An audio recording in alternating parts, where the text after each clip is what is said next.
menang, tapi kita tidak merasakan seperti kita menang lawan Kamboja ya. Dalam sisi permainan juga terlihat tampak atau mereka demam panggung ya. Itu sudah terlihat betul-betul di menit-menit awal bagaimana dua kali kesalahan mendasar ya, kesalahan umpan dari Jordi Amat dan juga Fakhrudin Arianto.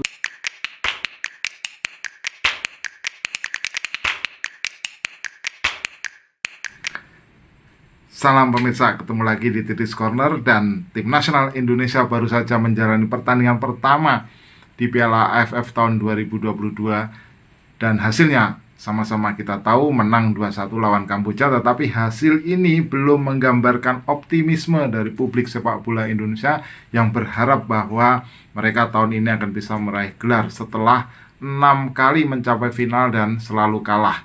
Dan harapan itu masih belum tampak di pertandingan pertama.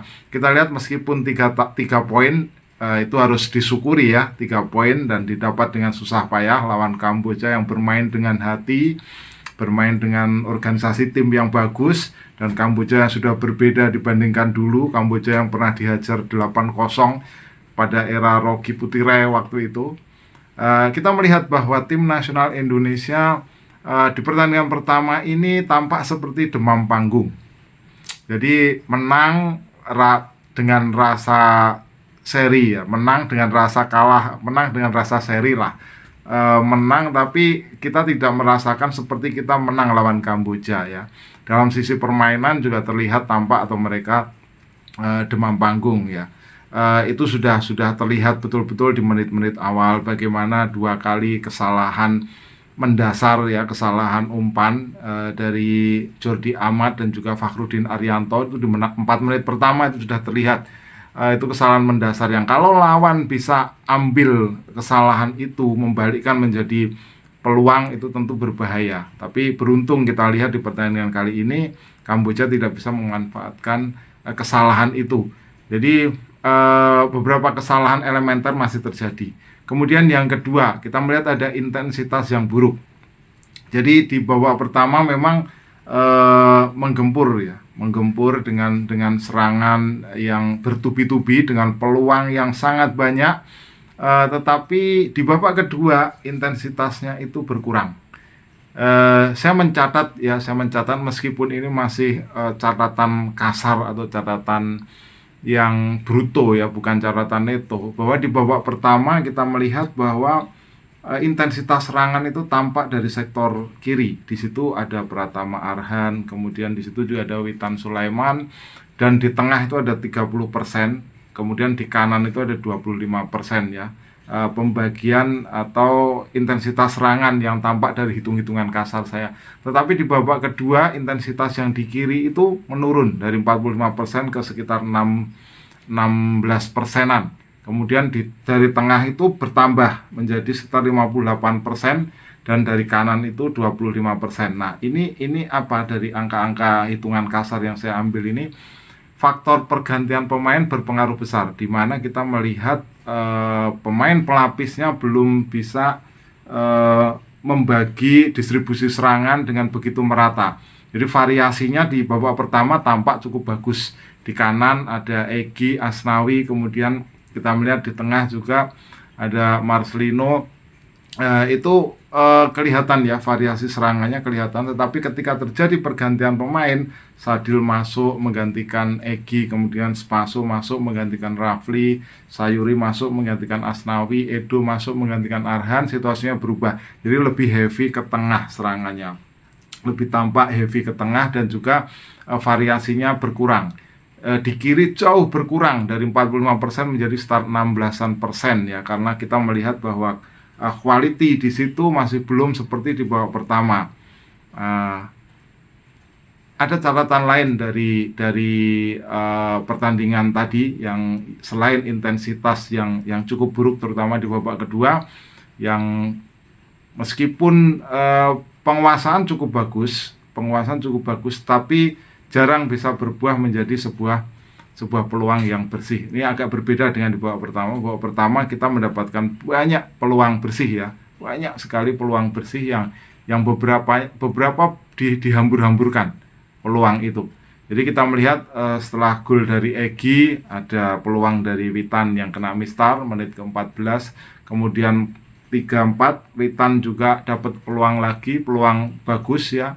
Kalau dihitung SG-nya, expected goals-nya, peluang-peluang Witan itu tadi bisa di atas 0,5, artinya kemungkinan untuk terjadi gol itu besar sekali. Kemudian ada juga dari Witan yang syutingnya pelan dari sisi kanan pertahanan Kamboja, tapi syutingnya pelan. Kemudian Egy menit 39 sempat 1-on-1 tapi kemudian bola hilang. Nah, expected goal dari peluang Indonesia ini tinggi-tinggi, kelihatan betul-betul big chance ya, peluang emas istilahnya, bukan half chance. Tetapi satu-satunya gol Kamboja yang datang ke gawang kita itu datang lewat sebuah peluang yang tak terduga. Jadi expected goals-nya itu kalau dihitung peluang seperti itu tuh hanya 0, sekian persen, 0,0 sekian persen. Jadi nggak mengira bahwa peluang dari Kamboja itu bakal jadi gol gitu. Karena dari sundulan Saret Kria ya, tinggi badannya itu 175 dibandingkan dengan duet center back kita Jordi Amat yang ada di 184 cm atau Fakhrudin Arianto di 185, itu kemungkinan tuh bisa memenangkan duel udara itu kecil, expected goals-nya itu kecil, tetapi dari peluang yang sangat kecil itu Kamboja bisa bikin gol. Jadi ini menunjukkan bahwa sisi pertahanan juga masih cukup lemah, banyak buang peluang, tapi sisi pertahanannya ketika mendapat serangan tiba-tiba ternyata sulit untuk bisa bertahan. Nah, tentang peluang yang banyak ini kita ambil statistik resmi ya, statistik resmi dari percobaan mencetak gol kita yang 17 dibandingkan lawan yang hanya 4. Tapi 4 itu pun berbuah 1 gol. On targetnya ada 2, berbuah 1 gol ya. Sangat efektif Kamboja. Sementara Indonesia on targetnya itu 7, golnya 2. Jadi yang dibuang cukup banyak. Save keeper juga cukup banyak. Save keeper Kamboja ada 5 ya, dibandingkan dengan 1 untuk Nadeo. Nah, dari sisi permainan ya, pola permainan kita melihat bahwa tadi selain dari distribusi yang heavy di tengah di babak kedua, kita melihat juga sebenarnya dari permainan sudah ditunjukkan dengan banyaknya peluang, artinya kita memang mendominasi permainan. Penguasaan bola juga kita 55 total ya, dibandingkan dengan lawan yang sekitar 45. Nah, problemnya adalah di penyelesaian akhir tadi, di clinical dari penguasaan bola. Iya, betul kita menguasai, tapi dari sisi organisasi permainan juga kita melihat bahwa Kamboja tampak rapi, organisasi timnya rapi, mereka bermain dengan semangat, bermain dengan hati. Jadi mereka sebagai underdog ingin menunjukkan bahwa mereka pun bisa menciptakan kejutan di Jakarta sebenarnya. Dan sepak bola Kamboja ini yang sangat menarik menurut saya, karena mereka berkembang dengan sangat cepat ya, di bawah beberapa pelatih dari Jepang ya, termasuk kita lihat Keisuke Honda ya, sangat aktif di sisi lapangan. Nah, kita melihat dari sisi umpan ya, dari umpan yang dibuat dari statistik resmi yang kita dapat, itu jumlah umpannya ada sampai di angka 423 dibanding lawan 346. Tetapi di menit ke-36 umpan kita itu ada di angka 43% dari total umpan, sementara lawan itu 31% dari total umpan, itu di menit ke-43. Artinya apa? Artinya di babak kedua lawan ini lebih berkembang. Jadi Kamboja di babak kedua bisa lebih berkembang dari sisi organisasi permainannya.